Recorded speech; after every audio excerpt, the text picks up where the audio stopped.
Can you all hear me Mhm. fine? All right. So next up, I guess is a big figure here in ASLA. Henry was last year's ASLA president, is going to be attending Harvard University in Cambridge. He just recently graduated from Lambert High School, where he's the debate club president and the FBLA state president. So Henry today is going to be talking about building up relationships. So without further ado, let's hear Henry. No applause. It's fine. It's fine. Thank you guys so much for having me here today. I want to start off by giving a couple of thank yous. First off, thank you to ASLA for the invitation. It's been an absolute honor to have led ASLA for the past year and to have been part of ASLA since seventh grade. I remember, meeting Jesse, Raymond, Brian, Grace, Amy, the OG group back in the day. And it's just absolutely amazing to see, where we've, how we've turned out, where we're going, and the potential that still lies in us and what impact we're going to be making on the world in the future. So thank you all for inspiring me also. That's my second thank you, is to, especially Brian, Jesse, and Raymond for setting such a great role model for me to follow the past couple of years. Brian, with your leadership, I still remember that seminar back when I was an eighth grader, just absolutely wowed when he talked about, his campaign experience. And I was just thinking I gave a speech too, and I thought I did a pretty good job. And then Brian went up and just absolutely blew my speech out of the water. And I was like, no, why did I have to go right before him? But I was just so inspired what he talked about, with Raymond's, his utmost confidence in doing everything that he does, and whether that's making stuff up on the spot or leading a large group in large seminar. And finally with Jesse, you've been my brother since day one. You've been my GASC brother too, and you continuously inspire me. And even though you go to Yale, no hate there. You're still my brother at the end of the day. I want to thank all three of you guys for always being there to inspire me. Next, I want to thank my parents, my family for continuously supporting me. Love you and how much I appreciate you for always being there to support me in my endeavors. And I know I could not have, done or accomplished what I've done without all of your help and support along the way. And the last thank you I want to give is to God, because I've been directed in more ways than I can imagine. And even though I may not always be there for him to follow his orders, I know he's always there to protect me and guide me. So I want to thank him most of all. With that said, I want to dive into kind of my topic for today, which is talking about relationships. And it's talking about a lot of deeper level relationships and how do we have formed those more genuine level connections. And I know that Jesse, Brian, and Raymond talked about their experience in college. And the reason why I kind of wanted to focus my discussion today about relationships is I recently had a conversation I had always respected. I had seen him interact with other students. I had seen how he always brought the energy to the room wherever he was.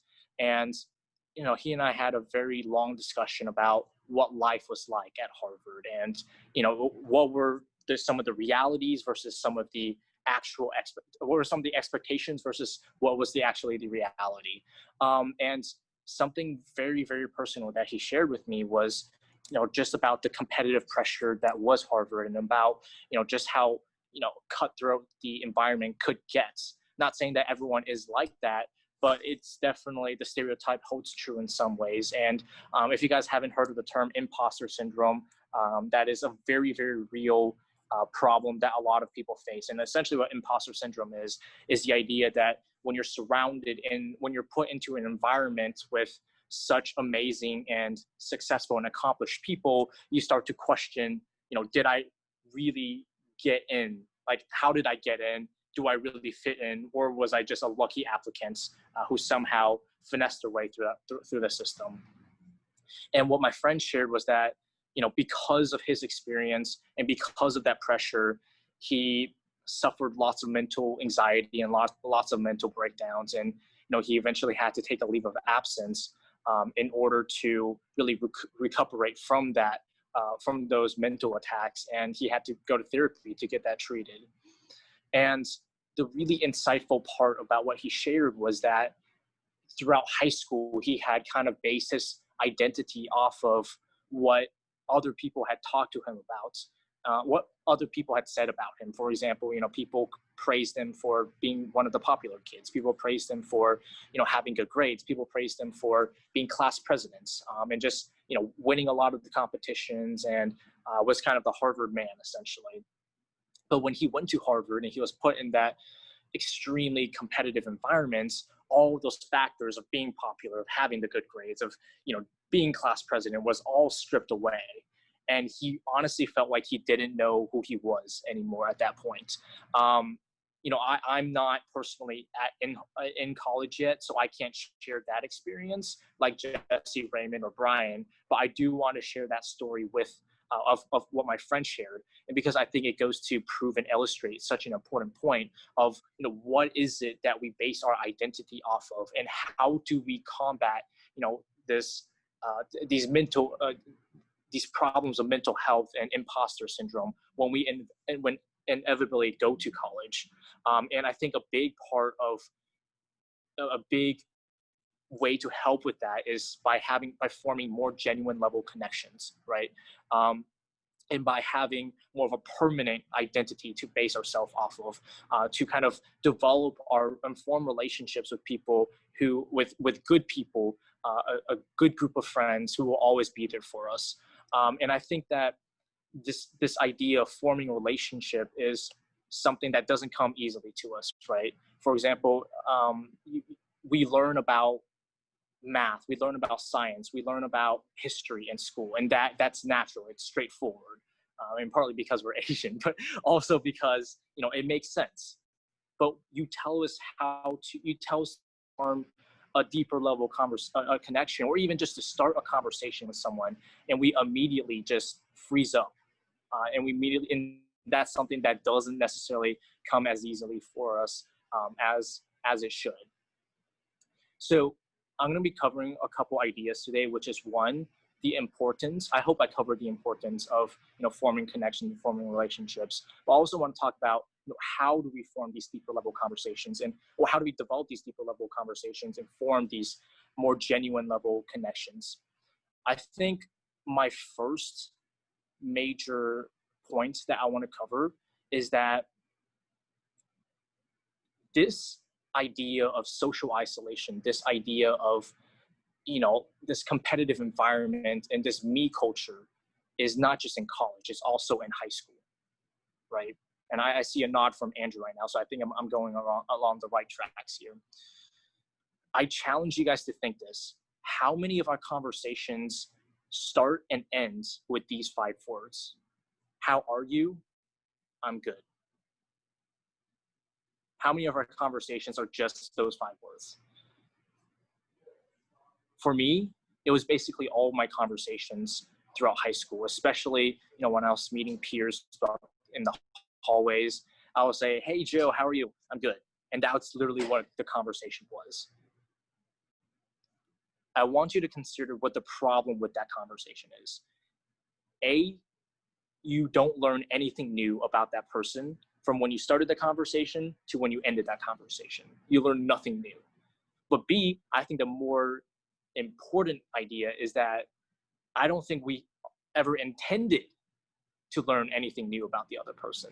And this is what I'm trying to illustrate with this me culture, is that how often do we talk to people because we genuinely want to know them for who they are and get to know, what was something they went through, and not just because I want to talk to them because I want to get something out of them.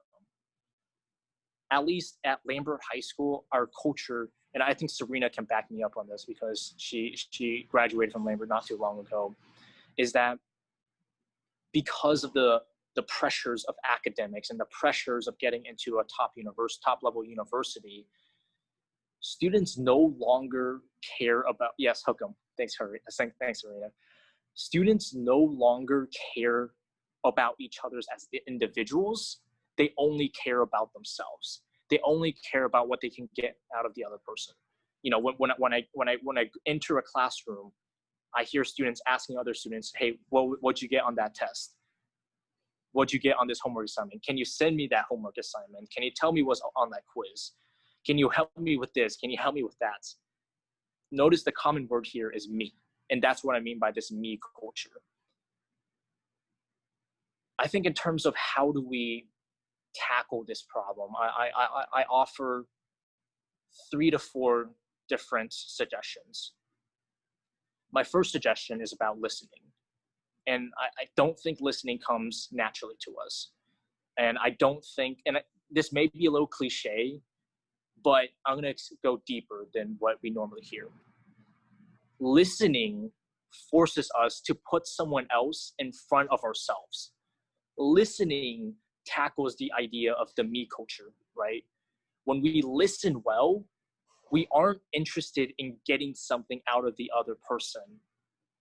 We're simply interested in them for who they are. I think that in a society that's so consumed with self, listening is kind of a vaccine, right? I don't know if you guys got that pun there with the COVID-19, the vaccine. Okay, never mind.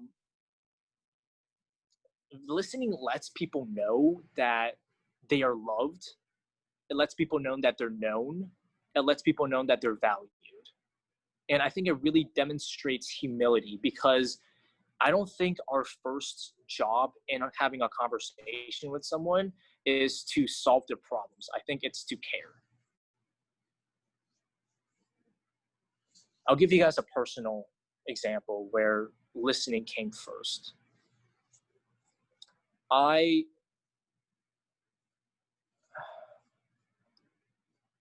The story is a little bit difficult for me to tell, just because it was a very personal story. I served as a state officer for the Future Business Leaders of America this past year, FBLA. I think a lot of you guys are familiar with that organization.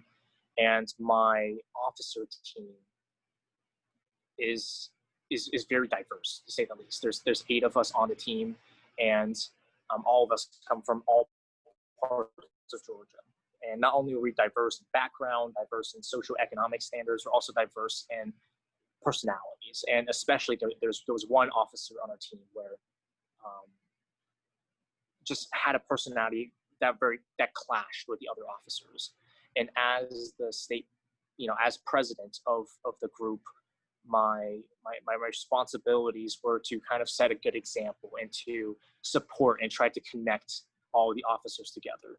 And this one officer posed a lot of problems for the team. She just had a very divisive personality. She was often accused of being fake, of being just overly nice with some people, but then with us, she would act in a totally different way. When we had to complete assignments or to move items out of a trunk to set up for an event, she would not help at all. She would complain. She would blame others when we got in trouble, even though she was the one who didn't do anything. So a lot of our team had problems with this girl. It got to the point where we had a whole separate group chat without her. And, I think that in the moment, it was really easy to fall into that mindset of, using her as a scapegoat and, excluding her from the group. And I fell into that mindset too. And I remember we were coming back from our trip in New York, balcony. Raymond also went on that trip. And we were in the airport, and this girl asked, "Hey, like, I really want to get some coffee right now. Like, we're not supposed to go by ourselves. Does anybody want to come with me?" And like the rest of the team, we were tired from the conference, so we just pretended not to hear her. And she started walking away, and I knew from the bottom of my heart that I should, like, something told me I should just go and make sure she doesn't go by herself. So I reluctantly picked myself up and I followed her, and we to get Dunkin' coffee together. And on the way, I was, just so interested in, talking about my problems, complaining about, hey, like, I'm tired. This has been such a lousy trip. So I didn't get this. I didn't get that. Why didn't Monty, the executive director, let me do this? Why did I get in trouble for that? And I was just ready to rant about myself. But I thought in the back of my head, these ideas of listening, of putting someone else first. And, just, I didn't really care about learning about her, but I just asked, like, hey, what's going on? What'd you think about the trip? And just like small talk, right? And immediately she dropped the bomb on me. She talked about, um, the reason why she acted for why she did, why she acted. She talked about, family troubles with, her parents going through, a rough time in their marriage. She talked about her best friend passing away in a car ride. She talked about having trouble in school. And like, I'm not a therapist. I wasn't asking to hear all of that. And I didn't know how to answer her problem. But I knew that I wasn't there to solve her problems. I was just there as someone to listen, right? As someone to kind of share her emotional burden. I'll give you guys another example about listening. In the Civil War, Abraham Lincoln had, if you guys know a little bit about history, you guys know that the Union, the North, was losing the war for a while. And Abraham Lincoln was the president at the time, was extremely frustrated about what to do. And he called up an old friend of his, asking him to come and talk. And the old friend, did a bunch of research about the war and came with a bunch of strategies, like prepared about what to talk to Lincoln about. And when he got there, Lincoln just sat him down and just talked for nearly 3 hours straight. And the friend he called just did nothing but listen. And then at the end of the 3 hours, Lincoln was like, hey, thanks for coming. And then he left without hearing a single word of what the other person had to say, what about his friend had to say. And after reflecting on, his friend was like, what just happened? I came here, I rode all the way here expecting to give a pitch about what to do. And all he did was just sat me down and just rant to me about everything. And what his friend realized was that Lincoln never had any intention of, talking to him about hearing his proposal. Lincoln just needed someone to listen to him. Sometimes we just talk, right, to get our ideas straight. And I think that's what Lincoln was doing at that time. So I think that just goes to prove another example of how much we crave for people to listen and how much we crave to, for people to care about us, and listening is that way. So if we're talking about forming deeper relationships with other people, I think that listening is the very, very first thing that we can do. I think the second and third items kind of come together. It's be intentional and serve, and to also show appreciation. In terms of being intentional and serving, I think that when we have conversations, a great way to show how much we care, or when someone does this, we know immediately how much they care about us, is to show intentionality and remembering a detail from the last conversations. And I think that, when we're trying to form relational bonds with other people, we can set that precedence. We can set the example by doing that. And, whether that was, when I meet someone for the first time, I make a conscious effort to, ask about something they really care about. If they're a huge Lakers fan, I'll jot that down in my notes and I'll remember that. And then the next time I'll be like, hey, Joey, did you catch that Lakers game last night? I know you're a huge fan. Like, that immediately tells the other person that you cared enough to remember that detail. But it's not just being intentional, remembering the details. It's also about taking the next step and serving them, right? I think that we don't take enough opportunities to serve our peers at our school. And that's what is a root cause of that toxic me culture, right? And when I talk about serving, I'm talking about providing practical or just emotional support and encouragement, whether that is, buying someone coffee, buying your teachers a coffee one morning when they're going through a tough time, or, writing an encouraging text or message to someone after they've been through a tough time. For example, one of my best friends just went through a dark or deep breakup with his girlfriend, because both of them going to college. And then we sat in my car to like 3 a.m. one morning, And then he was just, you know, he's not someone who likes to show his emotions, but he just let it all out on me. And, you know, I was just there to listen, first of all. But secondly, after our conversation, it was like I came back home and it was late, and you know, I sent him a text just telling him, "Hey, bro, like I know this is not easy for you, but I just want to let you know that I'm always going to be there for you when you need it." And just that simple text went such a long way. And I think that not only are you building a deeper relationship with the other person, you set a precedent. And I think that it really creates a chain reaction of kindness. When I talk about this chain reaction of kindness, it's really contagious. I read this on the news the other day. During quarantine, you know, everyone goes to the drive-through line at Chick-fil-A, right? Like, who doesn't like Chick-fil-A? And it's always like 20 cars in a row. And this one person offered to pay for the car behind him. Just be like, hey, I don't know what they're ordering, but I want to pay for it. And then when the next driver found out that the person before him paid for it, you know, he just felt really touched, and he ended up saying, "Hey, I want to pay for that person's, you know, meal behind me too." And like, guess how many times that happened? Like 7 or 8 times in a row. I think you're expecting like 100 times, but like, I mean, still, like, it's like, it just shows that it was a chain reaction. And I think they just ran out of cars for a while. So maybe that was it. But I think, you know, I talk about this idea of the butterfly effect, right? Which is this idea that when a butterfly flaps its wings, it creates air molecules, and that air molecule creates more air molecules. And then the science debunked this, but the idea was that so many air molecules will go in a row that it starts a hurricane on the other side of the world, right? And it really proves the fact that a small change builds up and eventually leads to a worldwide impact. So I think a really common misconception is that, you know, we as leaders, right, we need to have a huge impact on X number of people. We have to organize a seminar with 700 people in order to prove that we're leaders. I disagree with that.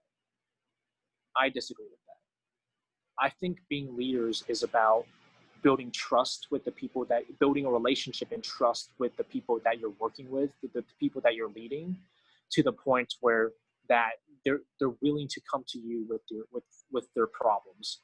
And that I think that it's cliche to say changing one person's life is enough, but it truly does. You show kindness to one person, you show your ability to listen, you show your ability to be intentional, and your ability to serve others. That creates a spiral of kindness that can really echo throughout the school. And the last thing I'll talk about is my involvement with the social movement called Whisper. And that's where, you know, I get a lot of what I just talked about. Everything I talked about just now, I got from the social movement. And essentially, this movement tackles this idea of social isolation at schools,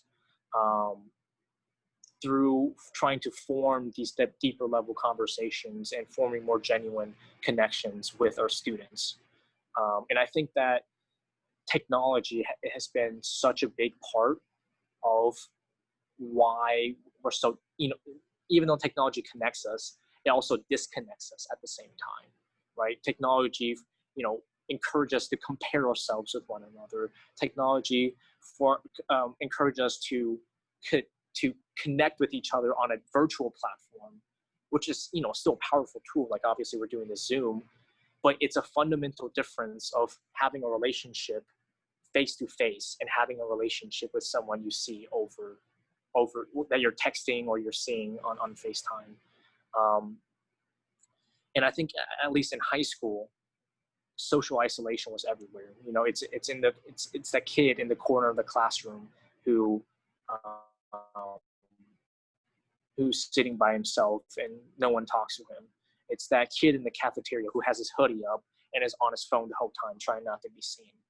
It's those kids who go through a whole day of school without having a single meaningful conversation. And when I talk about social isolation, there's so many deeper level implications about this. If you look at the rates of, you know, suicide among teenagers in the last couple of years has skyrocketed. And something interesting that I learned was I don't know if you guys are familiar with the Parkland shooting that happened a couple years ago in Florida, but the student who committed that shooting was a socially isolated kid. And, that someone asked the question, had one person talk to that kid? This is someone who was neglected by his friends, neglected by his teachers, even by his own family, because he was strange. But had one person talk to that kid and formed a connection with him, showed him listening, showed him love, would Parkland still have happened? Would the shooting still have happened? Maybe not. But I don't want to see another Parkland. I don't want to see another student. I don't want to see another teacher go through that. And that's why I think this idea of tackling social isolation is so important, not just for us going into college and facing imposter syndrome. It's also important for us to try to serve our community. Our motto is the Association of Student Leaders in Action. Student leaders in action. Action, right? What actions are we taking proactively, not just with trying to set up these seminars or set up these workshops, but in our everyday conversations, our everyday interactions? How are we leaving behind that trail of kindness with our peers, with the people that we love?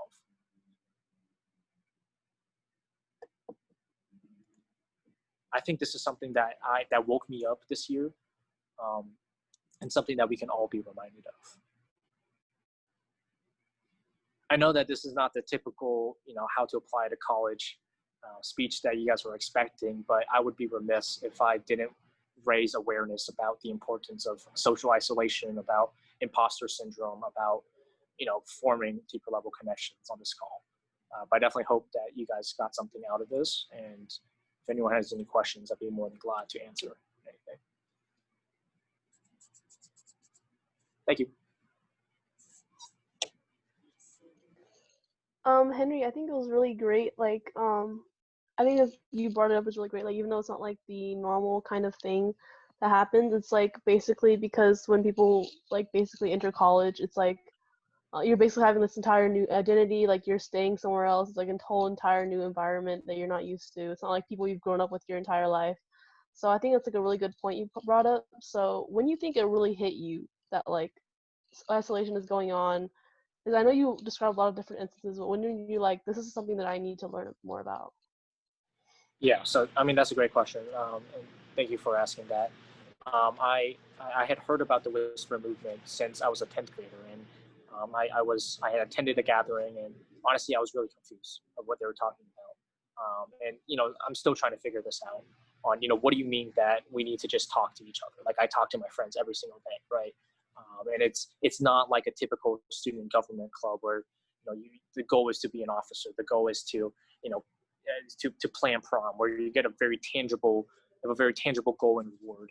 I think it really hit me personally towards the end of my junior year, where it was a very stressful time. I was taking 6 AP exams at once, and I ended up doing fine.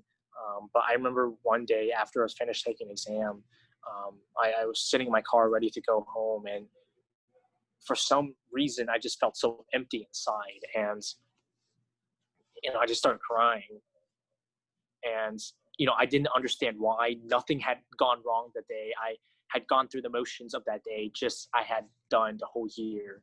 And I think that was the problem, because I went through that whole day having very superficial conversations of how are you, I'm good, gossiping with my friends, using my friends in order to get what I wanted. And I just felt so empty that I didn't have anything to build my life off of. And I just started crying. And when I went home, I talked to my mom about why was it I felt that way. And she really encouraged me to A, reevaluate my relationships in my conversations, but B, to also lean on God, right? I think I'm not trying to make this a religious speech, but for me specifically, I think that religion is a solid rock for me to build my foundation and my identity off of. And like I said at the beginning, he's always there for me, and I have always put my trust in him at the end of the day.